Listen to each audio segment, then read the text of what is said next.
This is the Unearthing Art podcast with Michele Luminato and Bec Lee, where we dig into the messy reality of making art that matters, raw and real conversations about being an artist, navigating the creative process, and expressing our honest and sometimes weird selves. Last episode, Michele, we were talking about the Pareto principle. I may or may not be saying and pronouncing that correctly.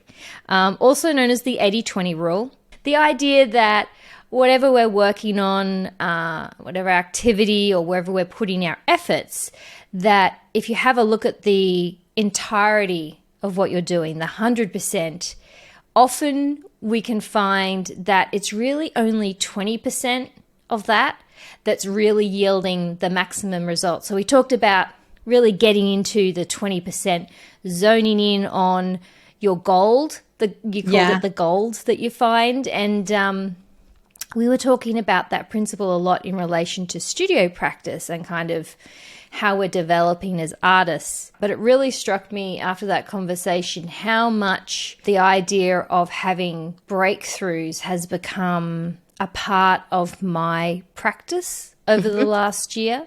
At one time, I would have thought you're aiming to have one big breakthrough and then you just sail along on that. And then, you just keep doing that one thing that you've discovered. But actually, the excitement in the studio is about being able to have breakthrough after breakthrough. And now you have something coming up called the Artist Breakthrough Blueprint. Well, this is the heart of everything. This is around designing or engineering, whatever you want to call it, breakthroughs on a regular basis. And why I'm so passionate about this is because I do feel there's this misconception on we're going to have one big breakthrough, we're going to have one big aha, and then that's like the work we do forever. And I have found that that is absolutely not it. What breakthroughs are all about are having insights on a regular basis and designing them frequently so that you can really move the needle in your artwork and in your art business as well. So it's a really holistic approach to designing breakthroughs. It's not just in the studio. It's really around who you are as a person, how that works in the studio for you, how that also impacts your art business and what that means to your art business. So I am super excited to host the free coaching week where I will walk you through literally how to design breakthrough blueprint for yourself and what that looks like. Definitely go check out the link in the show notes for the Artist Breakthrough Blueprint, and you can register for that. It's all free, and you can join us on that page to learn more about it. Go check it out now, basically, because it's going to be starting in the next week or so. I'm not even sure if there's going to be another episode before it starts. So now's the time. We'll do a better job at sharing more about that. But check it out now because we don't want you to miss it. Yeah.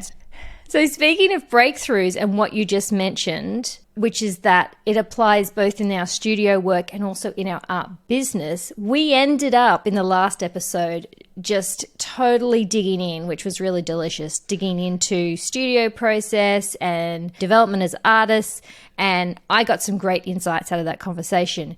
But we didn't at all get to the business side and a little bit more about sharing our art with the world and how powerful this idea of focusing down to the 20%, finding the gold, and then putting our efforts there, like how much that can impact how we bring our art to the world. And I know that you just love this topic. I do. So I can get a little geeky on this because so hit us with it, Michele. There's so many pieces to it, but I just want to kick it off right where you were just talking about, because when it comes to taking our studio practice, and we find this 20% of gold. And if you haven't listened to the previous episode, have a listen to that for that context. But really what we're talking about is when we're starting to hone in on that 20%, which I believe is what creates this unique voice in our work.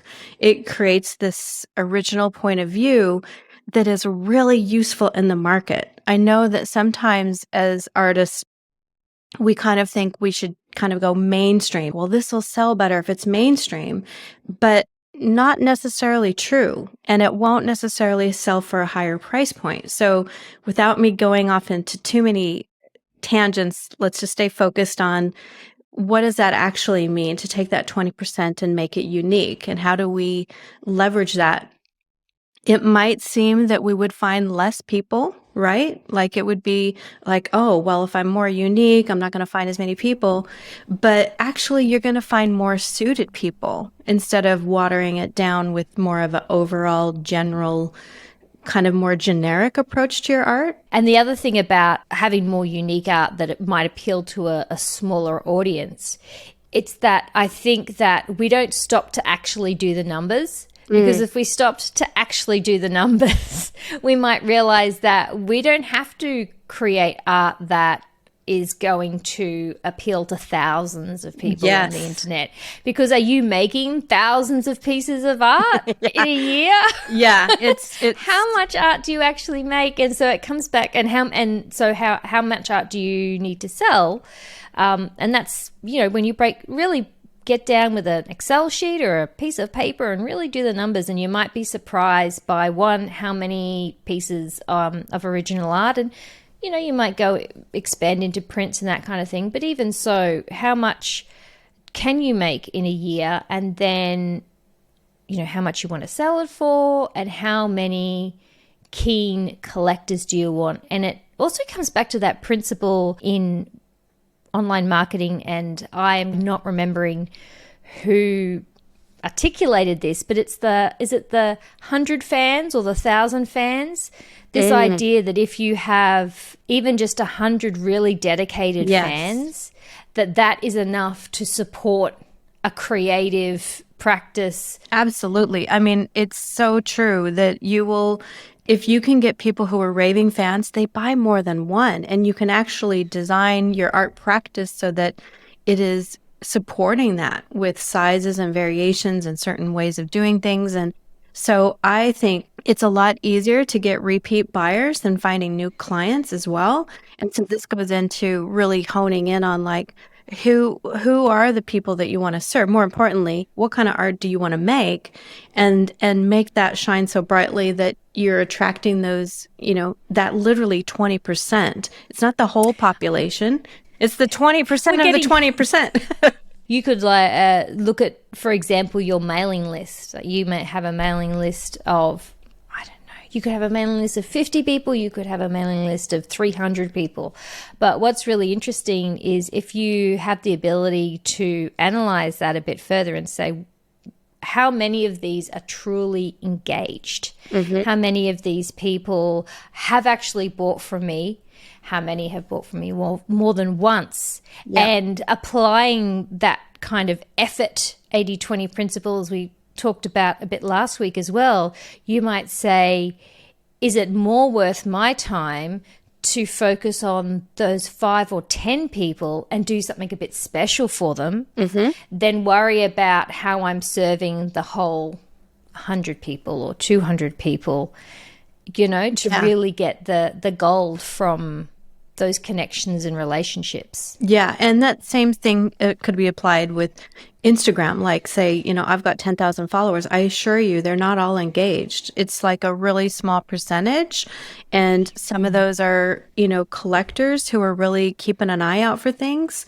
And then those collectors are the ones who are more engaged on my mailing list. And they literally email me even prior to, joining my list and say, do you have anything available? So it's like, it's all kind of interconnected to that, I think. But one of the other areas that I think is kind of interesting that I can't wait to talk more about is the most profitable journey that we have as artists as well. And from my previous experience with other businesses of my own and then working for another company, imagine a product line, and I'm just kind of just talk about like business in a general sense for an example. There's a big product line. There's various price points of products. There's different levels of products, right? Not all of those are going to be great sellers. And sometimes their purpose in big product lines is not to be a bestseller. Sometimes the purpose of it is to stand out and make a statement. But when it comes to bestsellers, there's usually like a 20% that's like the bestsellers. So that product is a bestseller. And then of those colors, there's probably another 20% that are the best selling colors as well. Even though we put ourselves, in a, like, let's do all the things, you'll find that if you start looking at your numbers a little more carefully, in terms of like, oh, I love doing this, but maybe it's not really that profitable. But is there something I can do that I do like making that is more profitable? So these are the things that we discovered in our stationery business. We had a stationery product line that had happy birthday cards, had blank cards, had thank you cards. And sure enough, 20% of those, like, there were certain pockets of cards that did better than the rest. What's the outcome from that? Did you drop the other 80% and focus on that 20%? Some definitely were dropped because it was like, well, they're not really worth the effort. In some cases, it's good to, look at, like, does this help it in some way? I mean, I remember at Nike, we'd make decisions sometimes of like, hey, let's do a statement product. And its whole goal was to be a statement. It wasn't necessarily to produce a lot of volume, but it was there. So it's kind of enhancing the brand. Yes. That reminds me of just an example has popped into my head, and you can comment on this. I'd be interested to hear your thoughts. I did hear some artists discussing that when they go to art fairs, like those big art markets, that often the medium-sized works might be selling more on the day because they're easier for people to take away. They're in a more affordable bracket. But it's also good to have a really big statement piece on display because people kind of see that and go, wow, that's what draws them to the stall. And then they kind of are wanting to take something away from that. They're like, oh, I want to buy into that big vision, and then they're able to buy the medium size. There's different strategies for different reasons, different scenarios, but I think when you look at it, that statement piece may not be that 20% that's selling, but maybe it's doing something else, and being that 20% for another part of the business. Like, is it elevating the brand, and in our case, as an artist, totally. Is it making a statement? Is it doing the thing? Is it leading the edge? That kind of thing. And then I think from a profit margin standpoint, which it's hard for us as artists in the beginning because we spend a lot of time making art that doesn't make any money because we're exploring and doing a lot of things. But it's true for any product line, that's put together in the world. There is this development time. So I think allowing for that, to be a window, that's separate. But once we start really honing in on this 20% and we can test these ideas and validate them in the market, we start to also test what's really profitable and what's not. And for an example, when we had our stationery business, I mentioned the thank you cards were just these, huge area that sold a lot. But when we looked at the wedding invitations against the thank yous, against the all these other pieces, the wedding invitations were the most profitable. And they were profitable for the way that they were done and the way that it was configured for us to maximize our time, optimize our time, and to optimize the way that people purchased as well. And so it was really interesting because going into that industry, I was really, it was like the blind leading the blind. I'm like, let's make some cards, and the next thing you know, we've got this product line, and then we ended up in wedding invitations because we had a demand for that. But in the end, it turned out that the wedding invitations were the most profitable and people loved them. And that's where I think as artists, we can actually intentionally design a profitable journey for ourselves, that if we do more unique work, I think that's when we can start charging more premium prices because it's very unique and the only way to get it is you. And people want that. They want to feel special. And there is this other percentage of people that will pay more because it is unique. They don't want the thing that everybody else has. They want to be the early adopter. They want to be the one that spends a little bit more. They feel better that it's a premium. If it was cheaper, it wouldn't make them feel good. So that's where I look at it and say, just because, we might be in this mainstream world. I'm using myself as an example. I grew up in a very average environment. Household. Yeah.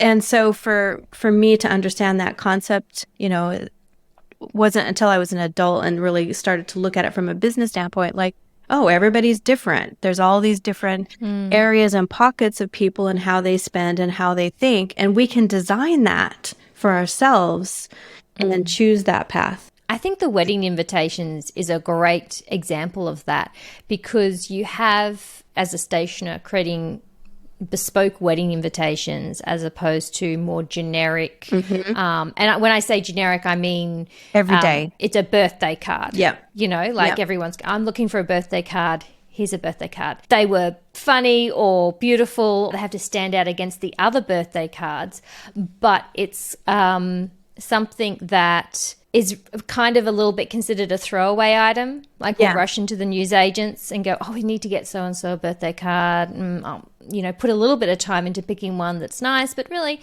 the person's just going to have it on their sideboard for a day or so if you're like me. And if you're not a sentimental hoarder, I know there are some who probably have boxes full of birthday cards from when they were kids. But anyway, and away it goes.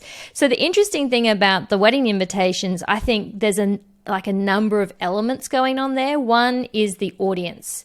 So you're focusing on a group who have a very special moment. They're very focused on the choice that they're about to make for that event, all the different choices, because they want it to be perfect. They want it to be great. They want to feel special. They want to feel great about it. So they're very focused buyers, and that's from the audience side. And then from the supplier side, from the creator side, it's a product that, as I said, making something bespoke, so it's for that person. It has a lot of value built into it. Talk about value adding in services and in products. And what I mean by that is, like, instead of a birthday card, which you might, print 500 of them and stack them up and send them out to the news agency, you have the opportunity with wedding invitations to offer a lot of customization. Like, do they want the ribbons? Do they want it special foil printing? Do they want the way it's sent out? Just lots of things that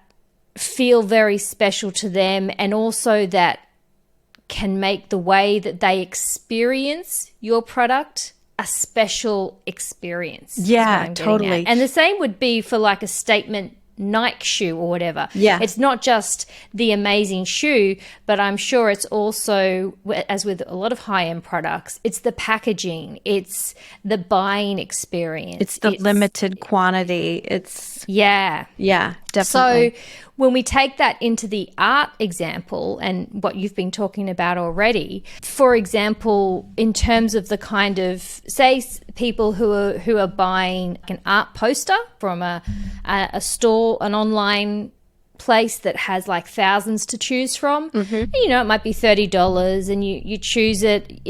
Doesn't feel particularly special. You like it. You've chosen it from amongst all the other ones. And equally, you're not going to be too bothered about how it arrives. You might keep it for a year or two, and then maybe your style change, your taste changes, and away it goes. But if you're making the choice for something that's really unique and original, and you have built a relationship with that artist, you're following that artist, and it's a special purchase purchase maybe for an event. It might be, a new home, something like that. Yeah. It's something that marks the occasion for you.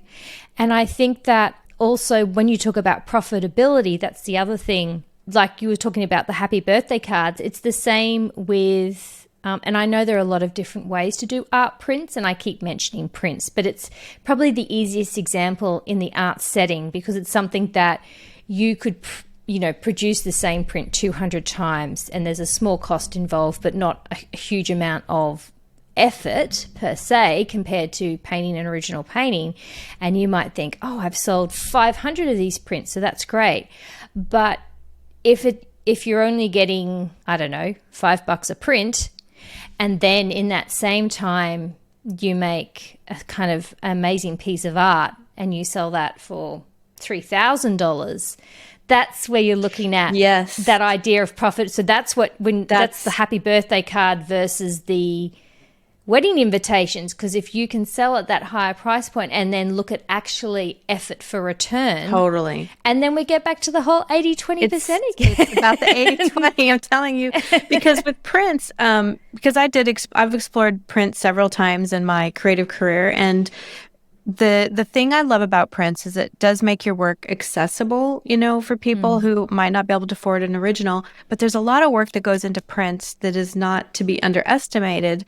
And the volume piece is the part that makes prints successful for you as an artist in terms of profit. And so unless you have, a huge collector base who is really eager to collect that volume, I think it can be a little bit trickier than it looks like. It looks like it could be easy to do. But when you start really doing the math on photography, photographing your work and putting all that in there, like the numbers just kind of don't add up a lot of times. So, and if you're doing it yourself, like if you're getting it printed and then packaging, and the time it takes for you to postage package and stuff, can really add up. Yeah. You got to be aware of, that comes back to what we've talked about both in last episode and this episode. The one thing that we can't extend indefinitely is our time. Yes. So the whole thing of analyzing this whole 80-20 is all about, and all the ideas around that we're talking about is about taking a moment to analyze where am I spending my time and what return am I getting from that? And sometimes that's a money return, and that's important if you need to support yourself or support a family and hit a particular money goal. It's important to be able to say, well, where is that coming from? But equally, as I said last time, it's about satisfaction. It's about like how you feel you're developing as an artist. That's a return. So when you think about how much time you're putting in, how much self-development are you getting back from that? And in terms of your business, again, there's the dollar value, but there's also the more intangible things like the growth of your artistic brand, let's say. That's what I'm trying to get at. So That's when you might put the time in to develop those statement pieces or to develop yourself as an artist, knowing that what you're building towards is that right audience. You're putting in extra effort that might not yield the dollars straight away, but you know that what you're doing is reaching out to that 20% who are going to reward that effort over time.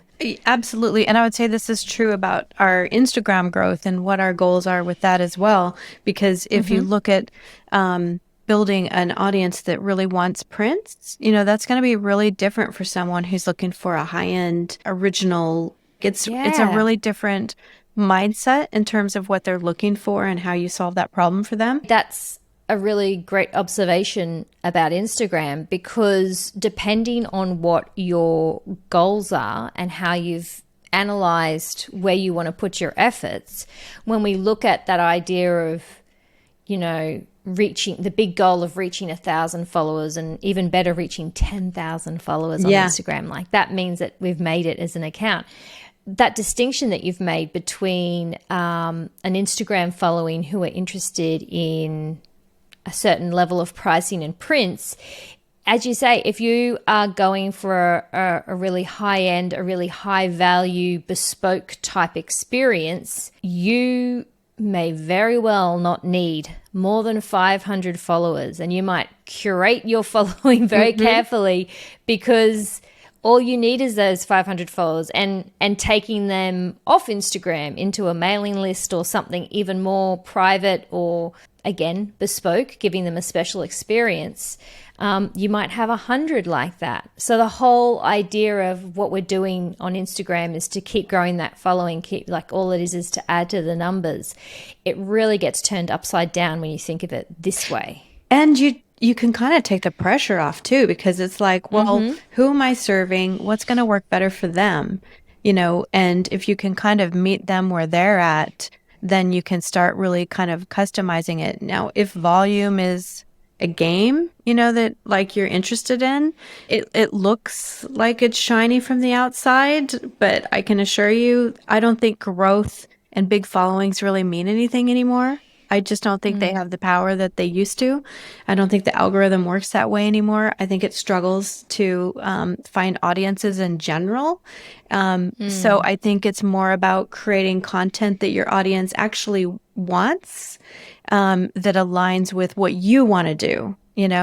So if I go and put out like all these stuff around prints and I don't even want to do them, like it's pointless, and it doesn't make sense if that's the kind of like, that's not going to be a great thing for my collector if that's not the direction I'm going in, Yeah, that's right on point for what I've been thinking about for myself recently, in terms of like mailing lists, your marketing, the kind of content you create.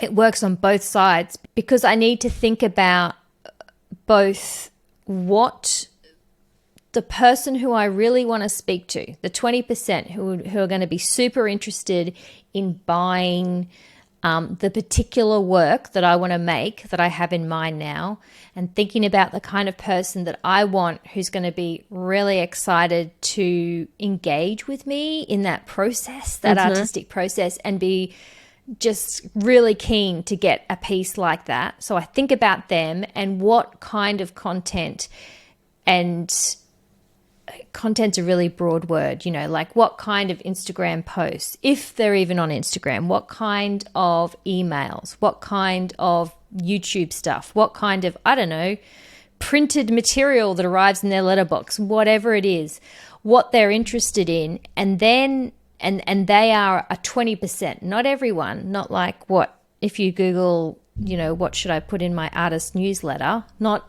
what the whole world might be interested in, but what those particular people might be interested in. And on the flip side, which is really important, as you've just said, is what I'm interested in creating for them, because that's what sustains the effort as well. Definitely. And finding that Venn diagram of how you want to create and how you want to share what you're creating in a way that's going to link up with those really perfect people. I think it's platinum. Is platinum better than gold? Like it's platinum on something else. It is platinum, where you get to find your sweet spot with the sweet spot of the collectors that appreciate that. And, I still look back on, I'm sure that this is still happening. I'm just not in the shoe world anymore. But, there's collectors that spend thousands and thousands of dollars on Nike shoes.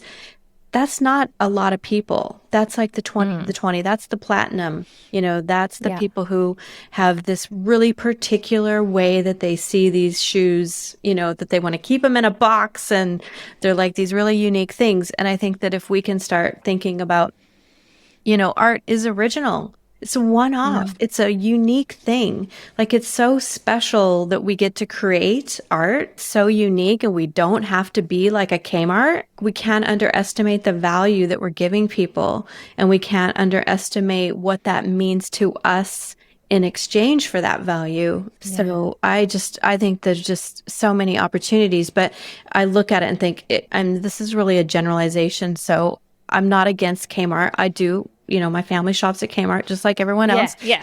But I have to say, think of I'm not a Kmart. I'm an artist. Well, we don't have to hate on Kmart, but you need to think about what is the Kmart model. They are a super huge franchise. They have the numbers, the production size. Yeah, wholesale. Yeah, they have the volume. Are you an individual person in your studio thinking that the Kmart model is the way that you're going to, because what's going to happen is you're going to burn out, or you're going to work really, really hard and not be able to get that profitability because it's just not the right model. Yeah. And we've talked about before, there are certain art as product models out there. There are companies that have art as a volume product.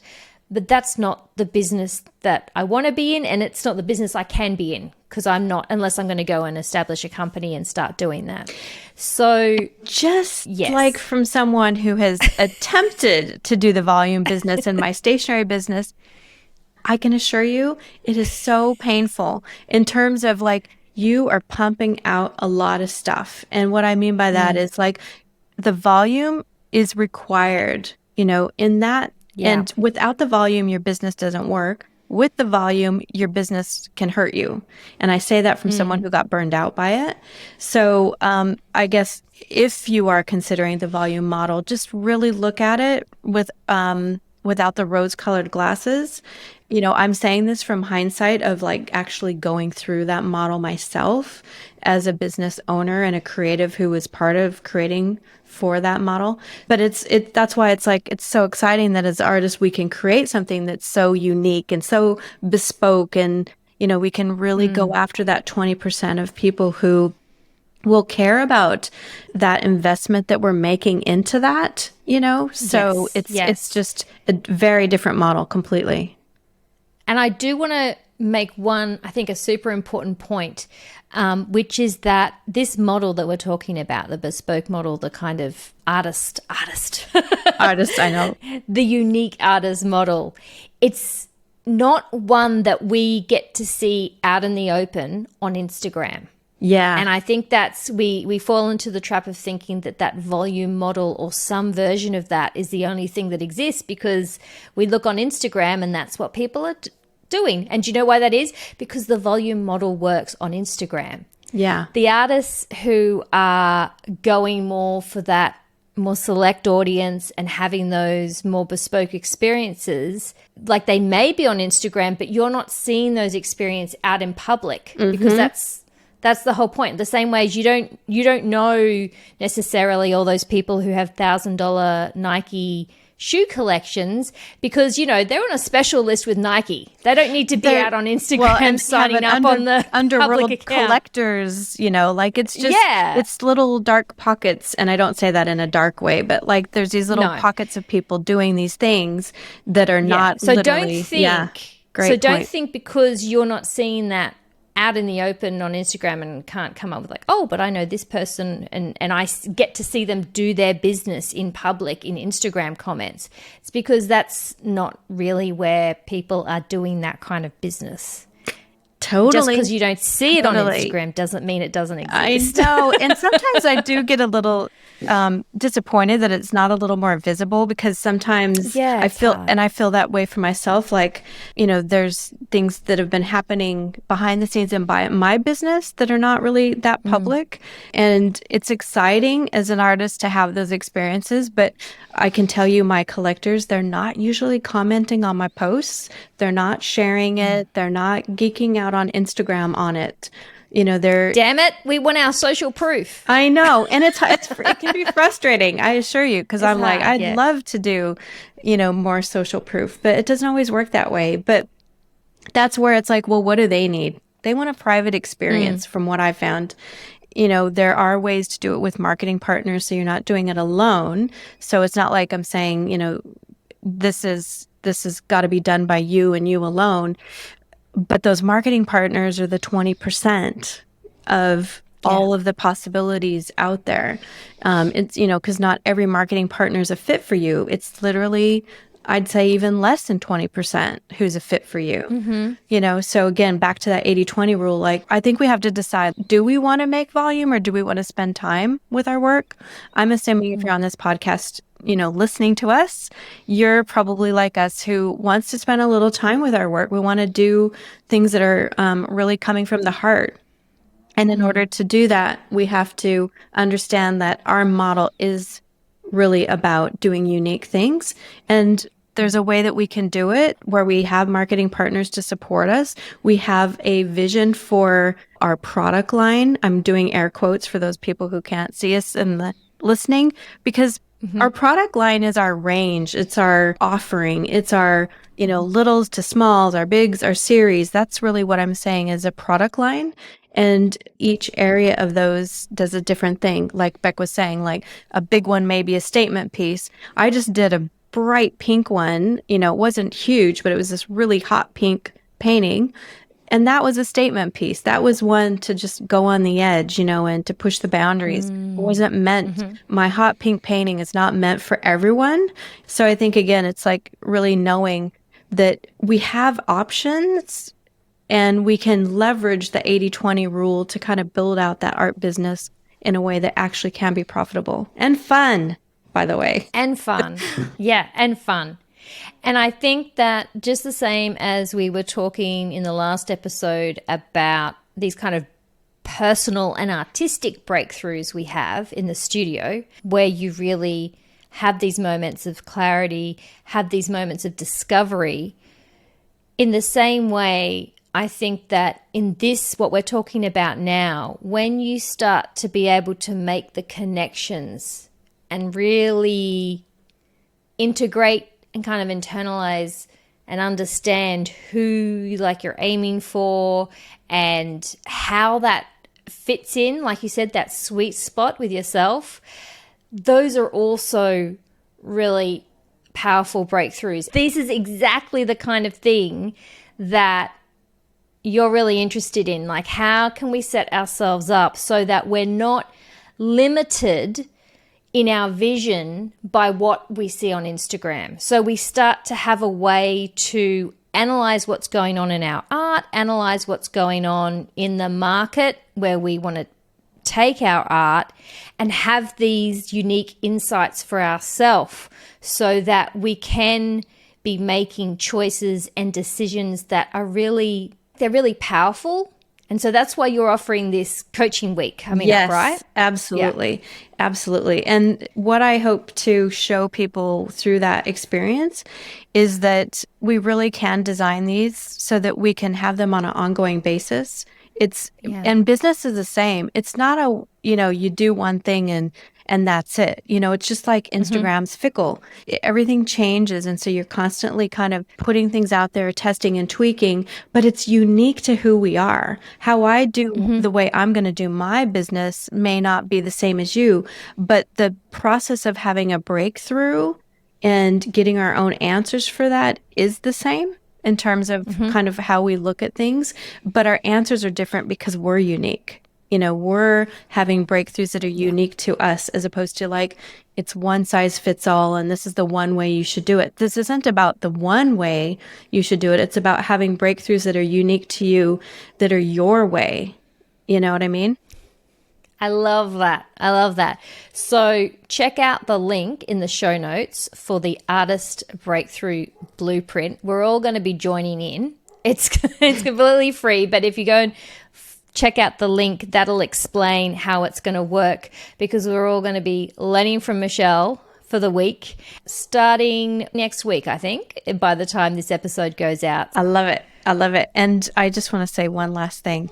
If you feel like you're not sure if you have the secret sauce that it takes to sell your unique work, because I know it gets really intimidating. I know there's a lot of people who they dream of it, but they don't always allow themselves to have permission to do it because they don't think it's possible for them. I can assure you it is possible. And it's one of those things, there's little steps we all take along the way. And so don't think of you having to solve this huge master plan. It's all around learning this one breakthrough that's your next step. And then you take the next step after that. So I want to make sure that the breakthrough process really is understood in that it's a series of steps. Yes, I agree totally. And I think that's been a key lesson for me to actually open up the possibility. Because while you're thinking that it's one big step and one big massive plan, you actually don't make progress on it because it's kind of paralyzing. It's when you realize you can do it, the next breakthrough that's in front of you, and then the next one after that, that's when everything opens up. It's really good. Cool.